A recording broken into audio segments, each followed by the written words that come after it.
Hello MSc, welcome to my channel. तो आज हमारा लास्ट बच गया है, क्या, ऑर्डर ऑफ रिएक्शन। तो हमने क्या कर लिया, जीरो भी पढ़ ली, फर्स्ट भी पढ़ ली, सेकंड भी पढ़ ली। अब हम लोग लास्ट पे बात करने वाले हैं थर्ड ऑर्डर रिएक्शन पे। ओके, तो देखिए थर्ड ऑर्डर रिएक्शन का भी सेम केस है। जैसे हमने जीरो पे पढ़ा, जैसे हमने फर्स्ट पे पढ़ा, जैसे हमने सेकंड पे पढ़ा, वही चीज आप थर्ड पे भी डाल दीजिए। ठीक है, कैसे डालना आप खुद से नहीं डालेंगे, मैं आपको बता रही हूँ कैसे कैसे चीजें करना है। ठीक है, तो आपको क्या तुरंत याद हो जाएगा, बस थोड़ी देर आप ध्यान से सुने। वही चीज मैं आपको रिपीट कर रही हूँ कि थर्ड ऑर्डर रिएक्शन क्या होगी, ऑर्डर ऑफ रिएक्शन क्या होगी। अगर आप नए हैं तो आपको मालूम होना चाहिए ऑर्डर ऑफ रिएक्शन क्या होती है। अगर आपका कोई भी रिएक्शन हो रहा है, रिएक्शन यानी कि ये रिएक्टेंट मॉलिक्यूल होगा, ये आपका प्रोडक्ट मॉलिक्यूल, यानी कि रिएक्टेंट मॉलिक्यूल आपका बना रहा है प्रोडक्ट। ओके, तो अगर रिएक्टेंट का अगर मैं रेट निकालूंगी तो क्या होता है, रेट इज इक्वल टू क्या होता है, रेट इज इक्वल टू होता है dx upon dt। Okay, is directly proportional. किसकी डायरेक्टली प्रोपोर्शनल होगा, इस रिएक्टेंट मॉलिक्यूल के कंसंट्रेशन की, यानी कि यहां मैंने लिख दिया रिएक्टेंट मॉलिक्यूल। ओके, अगर यहां पर कोई इसकी कुछ न कुछ पावर होगा, क्योंकि जितना रिएक्टेंट मॉलिक्यूल है, मैंने 3 रिएक्टेंट मॉलिक्यूल लिख दिया या फिर 2 रिएक्टेंट मॉलिक्यूल लिख दिया, तो ये जो रिएक्टेंट मॉलिक्यूल का कंसंट्रेशन है ये यहाँ पर को पावर में आ जाता है, यानी कि n होता है। इसे मैं इरेज करके इसे लिख देती हूँ n। ओके, तो ये n हो गया, यहाँ पर आ गया। यही होता है ऑर्डर ऑफ रिएक्शन। यहाँ पर n की वैल्यू अगर कितनी आई, जीरो हुई, तो आपकी रिएक्शन क्या होगी, जीरो ऑर्डर ऑफ रिएक्शन। अगर n की वैल्यू 1 हुई तो हो जाएगी फर्स्ट ऑर्डर रिएक्शन। अगर n की वैल्यू 2 हुई तो ये हो जाएगी सेकेंड ऑर्डर रिएक्शन। 3 हुई तो ये हो जाएगी थर्ड ऑर्डर रिएक्शन। ऐसे ही ऐसे। ठीक है, अभी हम पर्टिकुलरली किस पे बात कर रहे हैं, हम बात कर रहे हैं थर्ड ऑर्डर रिएक्शन का। इसका मतलब क्या हुआ, अगर हमारी रिएक्शन थर्ड ऑर्डर है तो यहाँ पर n की वैल्यू क्या हो जाएगी, 3, यानी कि यहाँ पर है 3, तो ये n की वैल्यू हो जाएगी 3। तो ऐसी रिएक्शन को आप क्या बोलते हैं, थर्ड ऑर्डर रिएक्शन। समझ में आया, वही चीज है। अगर यहाँ पर n की वैल्यू 2 होती तो आप बोलते सेकेंड ऑर्डर रिएक्शन। ठीक है, तो देखो आपको अगर एग्जाम में क्वेश्चन आएगा, तो मैं बार बार बोल रही हूँ, अगर आपसे पूछ लिया जाएगा थर्ड ऑर्डर रिएक्शन तो वैसे ही इंपॉर्टेंट है। आपके सिलेबस में भी थर्ड ऑर्डर रिएक्शन को पर्टिकुलरली पॉइंट आउट करके पूछा गया है। अगर पेपर में आपसे पूछ लिया जाए कि थर्ड ऑर्डर रिएक्शन बताए, तो आपने सीधे डेरिवेशन नहीं करना है जैसे लोग मोस्ट ऑफ टाइम करते हैं। ठीक है, लेकिन आपने ऐसा नहीं करना है, क्योंकि देखो सिर्फ डेरिवेशन करेंगे तो आपको नंबर मिलने से रहे। आपको क्या करना है, मैं आपको बता रही हूँ, आप पहले टीचर को बताइए तो सही। आप जब आंसर लिखते हैं तो आपको ऐसा कंसीडर करना होता है कि सामने वाले को कुछ नहीं आ रहा। समझ में आ रहा, तो आप भी ऐसे ही बताइए कि टीचर को कुछ नहीं आ रहा। पहले आप टीचर को बोलिए कि kinetics of third order reaction मतलब क्या होता है, पहले बताइए कि थर्ड ऑर्डर रिएक्शन है क्या। देन आप उसको काइनेटिक्स यानी कि उस थर्ड ऑर्डर रिएक्शन, यानी कि कोई भी रिएक्शन जिस जो क्या है थर्ड ऑर्डर रिएक्शन है, यानी कि कोई भी रिएक्शन जिसका ऑर्डर ऑफ रिएक्शन क्या है, थर्ड है, उस ऑर्डर ऑफ मतलब उस टाइप की रिएक्शन के लिए काइनेटिक्स या फिर आप बोल सकते हैं रेट ऑफ रिएक्शन क्या होगा वो बताइए। देन आप यूनिट कैसे कैलकुलेट करेंगे वो भी बताइए। एंड 2-3 एग्जांपल से समझा दीजिए कि ये जो एग्जांपल है, ये जो रिएक्शन है, ये एक टाइप की थर्ड ऑर्डर रिएक्शन के एग्जांपल है। इतनी चीज क्लियर है, तो ये सारी चीजें मैं आपको बताने वाली हूँ आपने कैसे करना है। ठीक है, तो ध्यान से सुनिए, यहाँ पर कोई लिखा भी हुआ है, देखिए एक मिनट। देखिए यहाँ पर कोई लिखा हुआ है मैंने डेफिनेशन, तो आपने यही डेफिनेशन लिखनी है। यहाँ लिखा है reaction is said to be a kinetic of a third order reaction. अगर आप किसी भी रिएक्शन को थर्ड ऑर्डर रिएक्शन तब कहेंगे जब उनका जो सम है, वो जो रिएक्शन में जो रिएक्टेंट मॉलिक्यूल है, उनके जो कंसंट्रेशन टर्म है या फिर उनका जो पावर है, वो किसके इक्वल आए, 3 के इक्वल आए, तो ऐसी रिएक्शन को आप बोलेंगे थर्ड ऑर्डर रिएक्शन। ओके, और बोल रहा है दूसरा एक और डेफिनेशन है, बोल रहा है third order reaction is defined as a reaction is said to be a third order, ये दो बार रिपीट हो गया, ऐसा सिंपल ऐसा लिखना। a reaction is said to be a third order reaction when the rate, ये रेट है, ठीक है, when the rate of reaction is depend on the reaction is depend, ये बार बार आ जा रहा है, ठीक है, ये गलत हो रहा है, टाइपिंग में प्रॉब्लम हो गई है। ठीक है, तो यहाँ पर लिखा हुआ है a third order reaction is defined as, आप ऐसे लिखना, when the rate of reaction, जब ये रेट ऑफ रिएक्शन जो आ रहा है वो किस पे डिपेंड करेगा, डिपेंड ऑन, यहाँ पर लिखा हुआ है depend on 3 concentration term, 3 concentration term पर अगर आपकी रेट ऑफ रिएक्शन डिपेंड कर रही है, तो आप बोलेंगे कि वो रेट ऑफ रिएक्शन यानी कि वो जो रिएक्शन है वो थर्ड ऑर्डर है। मतलब अगर आपका जो रेट है वो किस पे डिपेंड करेगा, इस बोल सकते हैं directly proportional to the A B and C. और यहाँ पर जो ए बी सी की वैल्यू कितनी होगी, 1 1 1। आप इनको ऐड कीजिए, ये सब के सब इनटू में है तो इनकी पावर्स क्या होगी, ऐड हो जाएंगी, 1 + 1 + 1, तो पावर कितनी है, 3। तो ऐसी रिएक्शन को आप बोलेंगे थर्ड ऑर्डर रिएक्शन। यहाँ पर को कंसंट्रेशन टर्म कितने हैं, 1 2 3, एक ए है, एक बी है, एक सी है। सपोज ए की पावर 1 है, बी की पावर 1 है, सी की पावर 1 है, तो आप बोलेंगे पूरा जो रेट ऑफ रिएक्शन है क्या है, थर्ड ऑर्डर रिएक्शन है। मतलब ऐसे समझ लीजिए यहाँ पर NO2 है, NO2 की पावर क्या है, 2 है, प्लस आपकी कोई दूसरी मतलब इसके साथ दूसरा रिएक्टेंट मॉलिक्यूल कर रिएक्ट कर रहा है, जैसे HI कर रहा है, इसकी पावर 1 है, तो ये कौन सी टाइप की रिएक्शन होगी? थर्ड ऑर्डर रिएक्शन होगी, क्योंकि इसकी पावर है 2, इसकी पावर है 1, तो ये दोनों ऐड होंगे तो कितनी बनाएंगे? Third order reaction. तो ऐसे रिएक्शन को आप क्या बोलते हैं? Third order reaction. समझ में आया? थर्ड ऑर्डर रिएक्शन क्या होता है? तो ये डेफिनेशन से पहले आप पूरा समझाइएगा, ठीक है? तो यहाँ पर थोड़ा मिस्टेक हो गया, मैं टाइप करती हूँ तो गलती से हो गया, ठीक है? ये रिपीट हो गया। ओके, इतनी चीज क्लियर हो गया। तो अब हम लोग आगे बढ़ते हैं। हम पहले समझा तो दिया हमने टीचर को कि थर्ड ऑर्डर रिएक्शन क्या होती है। अब आप ये समझाइए कि कोई भी रिएक्शन अगर थर्ड ऑर्डर है तो उसके रेट की वैल्यू क्या होगी, उसका रेट क्या होगा और उसका काइनेटिक्स क्या होगा, ठीक है? तो वही चीज करना है जैसे आपको ने जीरो में किया था, जैसे आपने फर्स्ट में किया था, और जैसे आपने किस में किया था? सेकेंड ऑर्डर रिएक्शन में किया था। तो मैं कौन सी इंक लेती हूँ? मैं लेती हूँ स्काई ब्लू, स्काई ब्लू से कंसीडर करता है, ठीक है? तो वही चीज करना है। याद कीजिए हमने क्या बोला था? हमने बोला था पहला स्टेप है आपका कंसीडर करने का। कंसीडर आपने क्या किया? एक रिएक्शन कंसीडर की। आपने बोला आपकी एक रिएक्शन है जिसका रिएक्टेंट मॉलिक्यूल है ए। रिएक्टेंट मॉलिक्यूल यहाँ पर को कितने हैं? 3 है। क्यों 3 है? क्योंकि हमारे कंसंट्रेटिंग टर्म कितने हैं? 3 है। तो ए, बी और सी ये आपके रिएक्टेंट मॉलिक्यूल है। ये रिएक्टेंट मॉलिक्यूल है, तभी तो जब आप इनका रेट निकालेंगे, क्या निकालेंगे? रेट निकालेंगे। Rate is directly proportional to concentration of A. Reactant molecule तो होता है ए, बी एंड सी, और इन सबके पावर क्या है? 1 1 1। तो आप तभी तो इसका रेट क्या हो जाएगा, यानी कि इसका ऑर्डर क्या हो जाएगा? रेट नहीं, यहाँ पर मुझे लिखना चाहिए ऑर्डर। समझ में आ रहा है ना? तो ऑर्डर क्या हो जाएगा? ऑर्डर हो जाएगा 3। समझ में? तो यहाँ पर को आपने रिएक्शन कैसे लिखनी है? रिएक्टेंट मॉलिक्यूल कितने लेने? 3, ए बी सी। समझ में आया? अब इसे मैं इरेज कर देती हूँ, 1 मिनट रुकना। तो देखो अब क्या बोलेंगे? आपके पास एक रिएक्टेंट मॉलिक्यूल है एबीसी, इन्होंने रिएक्शन करके क्या दिया आपको? प्रोडक्ट मॉलिक्यूल दिया। ओके, अब वही चीज, अब क्या है? आपने अगर टाइम लिया है 0, जब आपका टाइम 0 है, यानी कि सिर्फ आपने रिएक्टेंट मॉलिक्यूल लिए हैं, रिएक्शन हुई नहीं है। रिएक्टेंट मॉलिक्यूल लिए हैं बट रिएक्शन हुई नहीं है, इसका मतलब रिएक्टेंट का कुछ ना कुछ कंसंट्रेशन होगा पर प्रोडक्ट आपका होगा नील, क्योंकि रिएक्शन हुई नहीं है तो प्रोडक्ट बनेगा कैसा? तो ए जो रिएक्टेंट मॉलिक्यूल है इसका कंसंट्रेशन है ए, बी जो रिएक्टेंट मॉलिक्यूल है इसका कंसंट्रेशन है बी, और सी जो रिएक्टेंट मॉलिक्यूल है इसका कंसंट्रेशन है सी। समझ में आया? और प्रोडक्ट क्या है? नील है, क्योंकि रिएक्शन हुई नहीं है। समझ में आया? अब देखो आपने बोला टाइम टी दिया, आपने बोला कि टाइम आपने टी टाइम इंटरवल दे दिया, टाइम दे दिया है। अब क्या है? आपकी कुछ ना कुछ रिएक्शन प्रोसीड हुई, रिएक्शन प्रोसीड हुई तो रिएक्टेंट मॉलिक्यूल ने प्रोडक्ट दिया। अब रिएक्टेंट मॉलिक्यूल प्रोडक्ट देंगे तो सपोज आपका प्रोडक्ट है एक्स, ठीक है? तो अब रिएक्टेंट मॉलिक्यूल का प्रोडक्ट, रिएक्टेंट मॉलिक्यूल का कंसंट्रेशन क्या हो जाएगा? A minus x, B minus x, C minus x. समझ में आया? क्योंकि एक्चुअल में इनिशियली तो ए कंसंट्रेशन था, बट इस रिएक्टेंट मॉलिक्यूल ने ही तो प्रोडक्ट बनाया, तो इसका इनिशियल कंसंट्रेशन से जितना इसने प्रोडक्ट बनाया वो माइनस हो जाएगा। तो ए का कंसंट्रेशन क्या हो जाएगा? ए माइनस एक्स, बी का कंसंट्रेशन हो जाएगा बी माइनस एक्स, सी का कंसंट्रेशन हो जाएगा सी माइनस एक्स। इतनी चीज समझ में आए? तो ये आपने इसका रिएक्शन दिखा दी। इतनी चीज समझ में आए? अब आपने क्या करना है? वो 4 स्टेप फॉलो करने हैं जो मैं आपको बार बार बता रही हूँ। तो स्टार्ट करते हैं पहले स्टेप से। स्टेप फर्स्ट पे आपने क्या करना है? याद कीजिए स्टेप फर्स्ट पे आपने क्या किया था? स्टेप फर्स्ट में आपने क्या किया था? इंट्रीगेशन, मतलब सॉरी, आपने क्या करा था? आपने इसका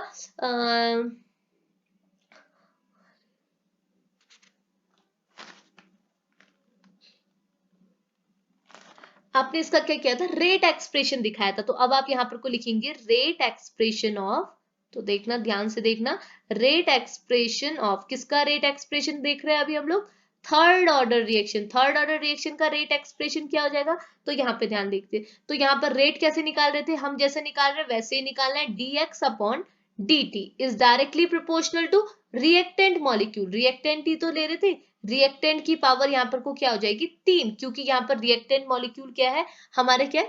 3 रिएक्टेंट, अभी तो ऑर्डर ऑफ रिएक्शन 3 होगी। या आप ऐसा लिखिए, यहाँ तीनों रिएक्टेंट की वैल्यूज लिख दीजिए, यानी कि आप और करके ऐसा भी लिख सकते हैं। देखो और करके क्या लिख सकते हैं? ऐसा कुछ, यानी कि यहाँ पर आपने लिख दिया dx अपॉन dt, और यहाँ पर रिएक्टेंट मॉलिक्यूल लिख दिया। रिएक्टेंट क्या है आपका?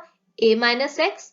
तो पहले मैं रिएक्टेंट ही लिख देती हूँ। पहले आपने क्या लिया? रिएक्टेंट मॉलिक्यूल क्या हो गया आपका? ए, बी एंड सी। अब आप यहाँ पर को पावर नहीं लगाएंगे, ऐसा नहीं कि इसकी पावर 3, इसकी पावर 3, इसकी पावर 3, इनकी 3 3 कर देंगे तो टोटल तो 9 कितने हो जाएंगे? 9 हो जाएंगे, ठीक है। 9 नहीं करना है, आपने बनाना है 3। अब इसकी पावर 1 है, इसकी पावर 1 है, इसकी पावर 1 है, तो ये इक्वल टू 3 हो गया। यहाँ पर तो मैंने रिएक्टेंट लिखा था, तब मैंने पावर 3 लिखा, क्योंकि यहाँ पर क्या है, हम थर्ड ऑर्डर रिएक्शन की बात कर रहे हैं। बट यहाँ आप 3 नहीं लिखेंगे, क्योंकि इन सबकी पावर एक एक है, इनको ऐड करेंगे तो ऑब्वियसली क्या है, 3 आएगा। अब क्या करना है, ए बी सी की वैल्यू पुट कर दीजिए, तो ये क्या होगा, dx अपॉन क्या हो गया, dt is directly proportional to A की वैल्यू, ए रिएक्टेंट मॉलिक्यूल की वैल्यू क्या है, a माइनस एक्स, बी की वैल्यू क्या है, b माइनस एक्स, और C की वैल्यू क्या है, C माइनस एक्स। समझ में आया? तो आपने ये वैल्यू पुट कर दी। अब एक और स्टेप आप करते थे, यही चीज तो हम लोग देखो, अगर आप फर्स्ट सेकंड थर्ड वीडियो यानी कि zero order reaction, second order reaction, third order reaction अगर आपने, सॉरी, जीरो फर्स्ट और सेकंड अगर आपने देखी है, देन आप थर्ड चुटकी में कर लेंगे, वही चीज आपकी बार बार रिपीट हो रही है। अब हम क्या कर रहे थे, इस वैल्यू को नीचे ले आ रहे थे, dt को ऊपर ले आ रहे थे, यानी कि हम बोल सकते हैं dx अपॉन में आपका क्या हो जाएगा, a माइनस एक्स, ठीक है, b माइनस एक्स, और क्या हो जाएगा, c माइनस एक्स। समझ में आया? Is directly proportional to, is मैंने डायरेक्टली प्रोपोर्शनल कर दिया, dt हो गया। अब इस डायरेक्टली प्रोपोर्शनल, प्रोपोर्शनलिटी कांस्टेंट का साइन हटा दूं और मैं इसके बदले क्या लिख दूं, k लिख दूं, तो ये क्या हो जाएगा, dx अपॉन क्या होगा, a माइनस एक्स, ठीक है, b minus X, c minus X is equal to, ये कांस्टेंट हटके बच गया यहाँ पर को k dt। इतनी चीज समझ में, सिंपल था, बहुत सिंपल था, ठीक है। ठीक है, मैं इसे ऊपर करके ये लिख दिया आपका, ये इक्वेशन बन गई, इक्वेशन फर्स्ट। सिंपल है, बहुत सिंपल है ना, बिल्कुल भी टफ नहीं है। आपने क्या करना है, आपने लिया रेट एक्सप्रेशन, आपको थर्ड ऑर्डर रिएक्शन के लिए दिखाना है, तो आपने बोला कि थर्ड ऑर्डर रिएक्शन के लिए क्या होगा, रिएक्टेंट मॉलिक्यूल की पावर होनी चाहिए 3। ओके, अब अगर आपको तीनों रिएक्टेंट मॉलिक्यूल आपने यहाँ दिखाए हुए, तो आप लिख दीजिए reactant molecule A B C, यहाँ पर पावर कितनी है, 1 1 है, ताकि जब इन्हें कंबाइन करें तो टोटल कितनी निकली, 3 निकले, और वही हमारी थर्ड ऑर्डर रिएक्शन। इतनी चीज समझ में। अब ए बी सी की आपको वैल्यू भी पता है, तो आप वैल्यू मतलब कि कंसंट्रेशन पता है, तो कंसंट्रेशन लिख दीजिए। अब आपने dt को साइड ले लेना है, इसको नीचे रख देना है, और आपने कांस्टेंट का साइन यहाँ पर को क्या है, प्रोपोर्शनलिटी का साइन हटा के क्या रख दे, कांस्टेंट रख दे, तो ये इक्वेशन बन गई। बार बार हम लोग ऐसा ही करते, वहां भी तो हमने ऐसा ही किया था, समझ में आया? तो ये होगी आपकी इक्वेशन फर्स्ट बन गई, ठीक है। अब आएगा आपका स्टेप सेकंड। अब स्टेप सेकंड में आपने क्या करना है, यहाँ पर ध्यान दीजिए, आपने क्या करना है, अब देखो, अब ऐसा भी हो सकता है, अब आपने दो केस लेके चलना है। केस फर्स्ट क्या है, ध्यान से सुनना, मुंह पे याद हो जाएगा। केस फर्स्ट क्या है, इन केस अब बोला जाए कि ए, जो आपका रिएक्टेंट मॉलिक्यूल ए बी, रुको मैं ए स्मॉल नहीं लिखती हूँ, इसको लिखती हूँ कैपिटल। अगर इन केस, एक मिनट, आपका जो ए है वो इक्वल है बी के, और इक्वल है सी, यानी कि ए बी सी जो आपके रिएक्टेंट मॉलिक्यूल है वो आपके क्या है, इक्वल है, देन क्या होगा, ये इनका कंसंट्रेशन भी बराबर होगा। समझ में आ रहा है ना? अगर आपके यहाँ देखिए ना, ये तीनों रिएक्टेंट मॉलिक्यूल इक्वल है, ए बी सी तीनों इक्वल है, तो इनका कंसंट्रेशन भी तो बराबर ही होगा, क्योंकि ए का कंसंट्रेशन ए है, बी का बी है, सी का सी है। तो अगर ये तीनों इक्वल है तो इनके कंसंट्रेशन भी बराबर होंगे। तो हम इतनी लंबी प्रोसीजर करने से बजाय A B, A X B X C X लिखने के बजाय मैं इसे सिंपल ए एक्स का क्यूब लिख दूं, क्योंकि ये तीनों टर्म देखो ए बी सी इक्वल है, तो ऑब्वियसली क्या होगा, A X is equal to क्या होगा, B X is equal to C X. जब मैं ये बोलना चाह रही हूँ तीनों रिएक्टेंट मॉलिक्यूल इक्वल है, तीनों रिएक्टेंट मॉलिक्यूल के कंसंट्रेशन भी तो इक्वल होंगे। समझ में आया? तो क्या होगा, ये तीनों इक्वल होंगे, तो आप इसे सिंपली क्या लिख सकते हैं, इसे आप a माइनस एक्स का क्यूब भी लिख सकते हैं, क्योंकि तीनों इक्वल हो गए। समझ में आया? तो आपने केस फर्स्ट ऐसा देना है। समझ में आया? अब आप क्या लिखेंगे इसके आगे को, जब ये तीनों इक्वल है तो रिएक्शन और ज्यादा सिंपल हो जाएगी। तो आपका क्या बन जाएगा यहाँ पर को, D upon a minus x का क्या है यहाँ पर को क्यूब, ओके 3 है, तो इज इक्वल टू के डी टी। सिंपल था। अब आपने क्या करना है अगले स्टेप पे, स्टेप सेकंड हो जाएगा। स्टेप देखो अब आ गया आपका स्टेप सेकंड। अब याद कीजिए स्टेप सेकंड में आप क्या करते थे, स्टेप सेकंड में कुछ नहीं करते थे, आपको क्या करना है, स्टेप फर्स्ट से जो आपकी इक्वेशन निकली है, इसे मैंने बोला इक्वेशन फर्स्ट, इस इक्वेशन को आपने इंटीग्रेट कर देना है। समझ में आया?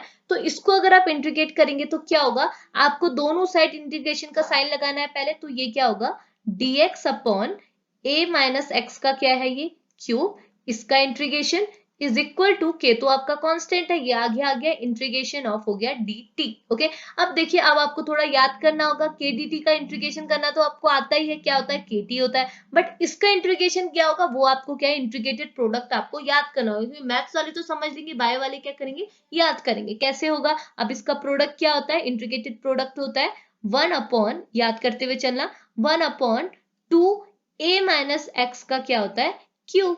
सिंपल है, 1/2 k minus a minus x का क्या होता है क्यूब इज इक्वल टू ये क्या हो जाएगा के टी। समझ में आया? तो ये है इसका इंटीग्रेटेड प्रोडक्ट। अब आपने क्या करना है, यहीं पर को खत्म नहीं करना ना, इसके आगे लगाएंगे प्लस आई। आई क्या होता है यहाँ पर इंटीग्रेशन कांस्टेंट। मैं आपको फर्स्ट सेकंड जीरो में भी बता चुकी हूँ। आई ये जो आपका सेकंड स्टेप पे जब आप इंटीग्रेशन कराते हैं किसी भी ऑर्डर ऑफ रिएक्शन में, तो आपको यहाँ पर को इंटीग्रेशन कांस्टेंट आई को ऐड करना होता है। समझ में आया? तो अब ये बनी आपकी फाइनल रिएक्शन। तो ये है आपकी फाइनल इक्वेशन, रिएक्शन नहीं इक्वेशन। ओके, तो ये होगी इक्वेशन सेकंड। ठीक है, ये था आपका बस सेकंड स्टेप में आपने इतना ही करना था। अब आया स्टेप थर्ड। मैं स्टेप थर्ड को किससे लिखती हूँ, स्टेप थर्ड को मैंने लिख दिया व्हाइट से। ठीक है, तो अब आया स्टेप थर्ड। स्टेप थर्ड को आपने क्या करना है, स्टेप थर्ड में, स्टेप थर्ड में भी कुछ नहीं करना होता है। आपने क्या होता है इस आई की वैल्यू को कैलकुलेट करना होता है, एंड देन अगेन इस वाई की वैल्यू को जब आप कैलकुलेट करेंगे उसी वैल्यू को इस इक्वेशन में रख देना। समझ में? मतलब कि इसी इक्वेशन की हेल्प से पहले आप आई की वैल्यू निकालें, एंड देन जब आई की वैल्यू निकल जाएगी तो इसी इक्वेशन में रख दें। कैसे, यहाँ पर को मैं दिखा रही हूँ, ऐसे देखो। ठीक है, आपको पहले मैं यहाँ पर को निकालना दिखाती हूँ और देन पुट करना दिखाती हूँ। तो यहाँ पर ऐसे देखो, आपको क्या दिया हुआ है, ये इक्वेशन दी है, यहाँ से आपने आई की वैल्यू निकालनी है। जब आपको दिया होगा यहाँ पर को आपको पता है, आप लिखेंगे गिवन। गिवन आपको क्या है, आपको बोला है कि x इज इक्वल टू 0 है और t इज इक्वल टू 0, यानी कि जब आपका कंसंट्रेशन 0 है, टेम्परेचर 0 है, उस केस में आई की वैल्यू आपकी क्या होगी। तो आप लिखेंगे 1 अपॉन, अपॉन में क्या है आपका 2a माइनस एक्स क्या है आपका 0 का स्क्वायर। ठीक है, यहाँ पर को क्या है, ये स्क्वायर है। ठीक है, ये स्क्वायर है, क्यूब नहीं है। ठीक है, स्क्वायर है, तो ये स्क्वायर हुआ इज इक्वल टू, यहाँ पर को क्या है के टी की वैल्यू क्या है, टी के इंटू टी है, टी की वैल्यू है 0 प्लस आई। ओके, अब आप देखेंगे यहाँ पर को क्या हो जाएगा, वैल्यू क्या निकलेगी, के इंटू 0 क्या होता है 0 हो गया। अब यहाँ पर 2 इंटू ए माइनस 0 का स्क्वायर, तो 0 का स्क्वायर 0 हो गया। यहाँ पर को क्या होगा 1/2, 2 तो 2 ही है, ए का क्या होगा, ये तो दोनों का होल स्क्वायर था ना, ए और एक्स का, तो 0 तो एक्स तो 0 हो गया, लेकिन ए का तो स्क्वायर हुआ, तो ये हो गया 1/2a square is equal to I. तो आई की वैल्यू आपकी सिंपली क्या निकल गई, I is equal to 2a का स्क्वायर। तो ये हो गया आई। ठीक है, अब आपने क्या करना है, ये जो आई की वैल्यू निकली इसी आई की वैल्यू को यहाँ पे पुट कर देना, यानी कि ये इक्वेशन क्या बन जाएगी 1 अपॉन, रुको मैं थोड़ा आगे से लिखती हूँ, ये क्या बन जाएगी 1/2 a माइनस एक्स का क्या हो जाएगा स्क्वायर इज इक्वल टू के टी प्लस आई की वैल्यू क्या निकली 1/2a का स्क्वायर। बस ये बन गई आपकी फाइनल इक्वेशन। ये हो गया स्टेप थर्ड की थर्ड इक्वेशन। समझ में आया? अब देखो यहाँ तो मैं आपको जस्ट समझा रही हूँ, इसके पीडीएफ नोट तो मैं शेयर करने वाली हूँ,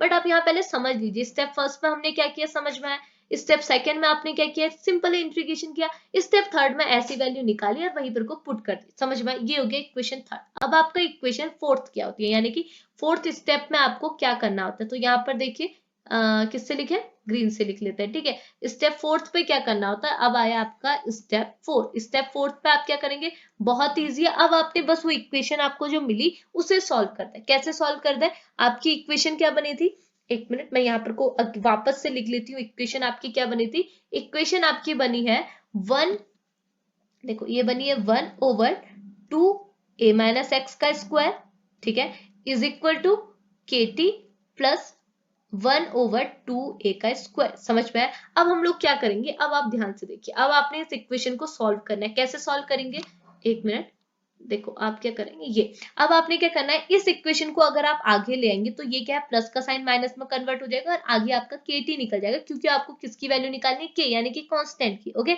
तो आपने पहले इसको आगे भेज देना है। तो ये बनेगा 1/2a माइनस एक्स का क्या हो गया स्क्वायर। अब ये प्लस को क्या करेंगे, यहाँ पर माइनस बना देंगे और ये हो जाएगा 1/2a का स्क्वायर इज इक्वल टू के टी। समझ में आया? इतनी चीज क्लियर हुई है कैसे हुआ। अब आपने क्या करेंगे, पहले देखिए 1/2 दोनों में है, तो पहले आप 1/2 को तो आगे ले लीजिए कांस्टेंट, अंदर आ जाएगा 1/a माइनस एक्स का क्या है स्क्वायर माइनस 1/a का स्क्वायर। समझ में आया? इज इक्वल टू के टी। बहुत ईजी है, समझ में आया? 1/2 को आपने 1/2 यानी कि हाफ को आपने कांस्टेंट ले लिया और इन दोनों को माइनस करना है। माइनस कैसे, जैसे आप मैथ्स में करते थे वैसे ही करेंगे। तो ये क्या होगा 1/2, नीचे क्या हो जाएगा, इन दोनों में से कॉमन क्या होगा a square a minus x, अगर आप एलएसएम वगैरह लेंगे और इसे कैलकुलेट करेंगे, a माइनस एक्स का स्क्वायर इससे मल्टीप्लाई करेंगे एंड देन क्या बनेगा a स्क्वायर बचेगा, उसे आप 1 से मल्टीप्लाई करेंगे, 1 से मल्टीप्लाई करेंगे तो यहाँ हो जाएगा 1 स्क्वायर माइनस इसको इससे करेंगे तो यहाँ पर को हो जाएगा a माइनस एक्स का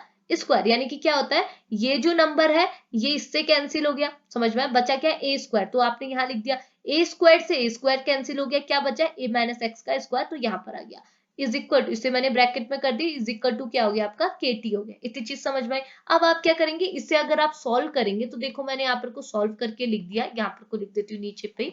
देखो अब आप इतना थोड़ा याद ही कर लीजिएगा, क्योंकि इतना सारा पेपर में कैसे सॉल्व करेंगे, तो ये इक्वेशन जो बनेगी वो कुछ ऐसे होगी 1/2। जब ये पूरी इक्वेशन सॉल्व होगी तो ये कुछ ऐसा देगा कि यहाँ पर को हो जाएगा x 2a minus x, bracket के अंदर नीचे साइड क्या हो जाएगा, यहाँ पर को 2a का स्क्वायर एंड यहाँ पर हो जाएगा a माइनस एक्स का स्क्वायर इज इक्वल टू के टी। अब आपने यहाँ पर को किसका कांस्टेंट निकालना है, मतलब यहाँ पर आपने क्या है k निकालना है, तो k तो यहाँ हो गया, t यहाँ पर को क्या हो जाएगा, मल्टीप्लाई में आ जाएगा, यानी कि ये पहले यहाँ मल्टीप्लाई में तो यहाँ डिवाइड में आ जाएगा, यानी कि कुछ ऐसा प्रोडक्ट बनेगा। एक मिनट रुकना, यहाँ पर को क्या बनेगा 1/2 है, टी यहाँ पर को मल्टीप्लाई में तो यहाँ डिवाइड में आ जाएगा, यानी कि 2t हो जाएगा, यहाँ पर को t नीचे आ जाएगा ना 2t, यहाँ पर हो जाएगा x minus 2a minus x upon 2a का स्क्वायर ब्रैकेट में a माइनस एक्स का स्क्वायर, तो ये इक्वेशन जो बन गई ये इक्वल हो गया के, तो यही चीज आपने यहाँ निकालनी थी। थोड़ा बोरिंग सा था यहाँ पर को, बट याद कीजिएगा, मैं आपको पीडीएफ तो दे दूंगी, आप बस समझ लीजिए मैं आपको बोलना क्या चाह रही हूँ। स्टेप 4 पे आपने क्या किया, सिंपली आपको जो इक्वेशन दी थी आपने आई की वैल्यू पुट की, आपने क्या किया, आपको तो के निकालना है तो आपने के टी तो यहाँ रखा, इसको भेज दिया यहाँ, यहाँ ये प्लस का साइन था तो ये यहाँ के माइनस में बदल गया, ये माइनस में। ओके, अब आपने क्या करना है, इन दोनों का ले लेना है कॉमन, इन दोनों का जब आपने कॉमन लिया तो क्या है, ये कॉमन आया, ठीक है, आपने 1/2 को तो आगे कर दिया, इसका 1/2 है, देखो मैं इंक चेंज कर लेती हूँ, इसका क्या है 1/2 है, इसके में भी 1/2 है, इसको आपने आगे कॉमन ले लिया। अब आप इसे माइनस करेंगे तो कैलकुलेट करके माइनस जब आप करेंगे तो कुछ ऐसी वैल्यू आएगी। ओके,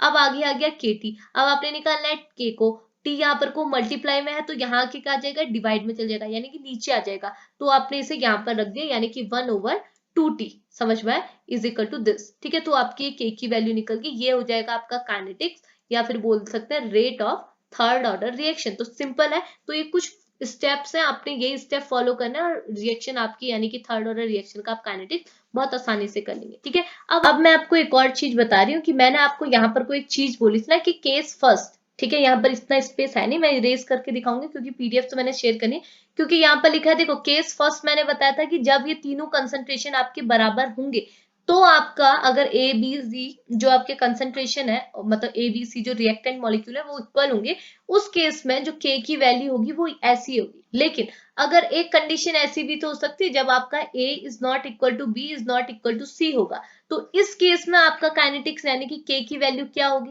इसको आप कैसे निकालेंगे, इसको आप सिंपली डायरेक्टली क्या लिख देंगे कि अगर इफ आपका क्या है a is not equal to b is not equal to c, तो इस केस में जो ये इक्वेशन है ये नॉर्मल जो आपकी जो नॉर्मल इक्वेशंस, मतलब कि ये जो मतलब क्या हुआ, अगर आपका ए बी सी इक्वल नहीं है तो इस केस में जो आपकी जो इक्वेशन बनेगी ये क्या है, पार्शियल फ्रैक्शन के थ्रू सॉल्व नहीं हो सकती, तो ये आप एक्सप्लेन नहीं करेंगे, ठीक है, ये टीचर्स ही ऐसे आपको लिखाते हैं, बुक्स पे भी आपको ऐसा ही मिलेगा कि this equation can not be solve by using a partial fraction, तो आप इस टाइप की इक्वेशन को यहाँ पर को कंसीडर नहीं करते। आप कौन सी टाइप की रिएक्शन, यानी कि कौन से टाइप की थर्ड ऑर्डर रिएक्शन का काइनेटिक्स निकालते हैं, जिसके लिए ए यानी कि ए बी सी जो तीन रिएक्टेंट है ये तीनों का कंसंट्रेशन क्या है, इक्वल हो, ऐसे टाइप की थर्ड ऑर्डर रिएक्शन का आप काइनेटिक्स निकालते हैं, ऐसी टाइप की थर्ड ऑर्डर रिएक्शन का काइनेटिक्स नहीं निकालते, क्योंकि इसको सॉल्व करना मतलब बहुत टफ है, ठीक है, समझ में आया, तो इसका आपने करना भी नहीं है, बस इसका समझाइए और इसके नीचे ऐसा ही लिख दीजिएगा कि this equation can not be solve by the using a partial fraction. Okay, तो ये चीज समझ में आई। अब लास्ट वन है, आप इसके एग्जांपल्स देख लीजिए, ये मैं आपको पीडीएफ तो शेयर करने वाली हूँ, तो एग्जांपल देख लीजिए। तो एग्जांपल है आपका, जब आपका 2Na O2 के साथ रिएक्ट करता है तो ये हमको प्रोडक्ट देता है 2NO2। ओके, तो ये क्या है, एक टाइप की थर्ड ऑर्डर रिएक्शन है। कैसे, यहाँ पर को अगर आप रेट निकालेंगे तो रेट आपको पता है, रेट इज इक्वल टू क्या होता है, dx upon dt is directly proportional to reactant molecule. Reactant क्या है, एक Na है, Na का आगे कितना है 2 है तो पावर में चला जाएगा, यानी कि 2, और क्या है एक है O2, O2 का आगे क्या है कुछ नहीं है, यानी कि 1 होगा, कुछ नहीं मतलब 1, तो इसकी पावर होगी 1, तो आप टोटल कंसंट्रेशन करेंगे तो 2 + 1 इज इक्वल टू क्या 3, तो ये क्या है, एक थर्ड ऑर्डर रिएक्शन का एग्जांपल है। ओके, दूसरा एग्जांपल है 2NO 2NaO plus Cl2 give समय क्या दे रहा है 2NoCl2, ठीक है। इसका अगर आप रेट निकालेंगे तो सेम चीज हो जाएगा। यहाँ पर को क्या होगा, रेट इज इक्वल टू क्या होता है, rate is equal to dx upon dt is directly proportional to reactant molecule क्या है यहाँ पर को NaO। अब पावर में क्या हो जाएगा, ये 2 इसके पावर में आ जाएगा। और क्या है Cl2 यहाँ पर को जो 1 होगा, ये 2 नहीं है, ये आगे जो होता है 1, ये 1 क्या हो जाएगा, ऊपर आ जाएगा। तो यहाँ पर को 2 + 1 इज इक्वल टू 3। तो ये भी क्या है, थर्ड ऑर्डर रिएक्शन का क्या है, एग्जाम्पल है। समझ में आया। तो देखो यहाँ पर थोड़ा घिचर पिचर हो गया, क्योंकि मैं आपको क्या है सामने सामने बता रही हूँ, तो इस पे क्या है लिखने में थोड़ा घिचक पिचर हो जाता है। वरना अगर मुझे पता होता तो मैं और स्लाइड सेट करती कि स्पेस कम हो जाने वाला है। बट जो भी है, मैं आपको पीडीएफ तो शेयर करने ही वाली हूँ, आप बस समझ लीजिए कि मैं आपको बताना क्या चाह रही हूँ। ठीक है, तो इतनी चीज समझ में आए।